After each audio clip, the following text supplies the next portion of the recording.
A very good morning to my dear students. Children, in the previous previous lecture, we talked about the cell membrane or the plasma membrane and also about the cell wall, which is an additional covering only present in the plant cells.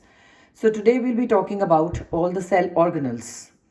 And the cell organelles, the main one which controls all the activities of the cell is a nucleus.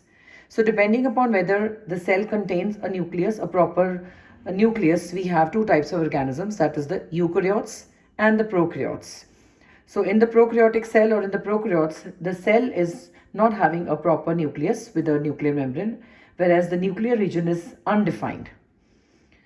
And nucleus is a double layered covering. So we'll talk about the structure and the function of the nucleus. So what is nucleus? Nucleus is a double layered. Nucleus has a double layer covering, and this is called as nuclear membrane. But this is not a complete membrane. It has got pores in it, which are called as nuclear pores.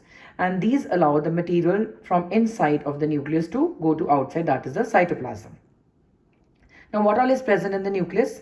The nucleus contains chromosomes, which appear as rod-shaped structure only at the time of the cell division, that is during the resting stage. So otherwise during the cell division, otherwise during the resting stage, the chromosomes are present in the form of a network which we call as chromatin network. Okay, that is entangled mass, but they separate out into rod-shaped structures only at the time of the cell division. Now these chromosomes, they contain DNA, which are information for the inheritance of the characters from parents to the next generation. So these chromosomes are made up of DNA and proteins, and the functional segments of DNA are called as genes, which allow the characters to be inherited from parents to the offspring. So this DNA that is present in the form of chromatin network in the resting stage, that is in the entangled mass or thread-like structures. So this is the structure of a nucleus. Now what about its functions? The nucleus plays a central role in the cellular reproduction, in which a cell divides to form two cells. So the cell divides, the cell division occurs, and nucleus plays a central role in that. Then also it plays a crucial part along with the environment in deciding as to how the cell will develop or mature during the chemical activities and this directs the chemical activities of the cell. So these are the main functions of the chromosome, of the nucleus.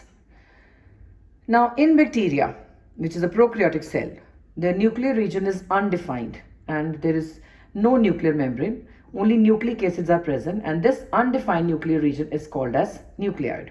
So such organisms are called as prokaryotes, as they also lack the organelles of the cytoplasm. In bacteria, photosynthetic prokaryotic bacteria, the chlorophyll is associated with just membranous vesicles and not plastids, which are present in the plant cell.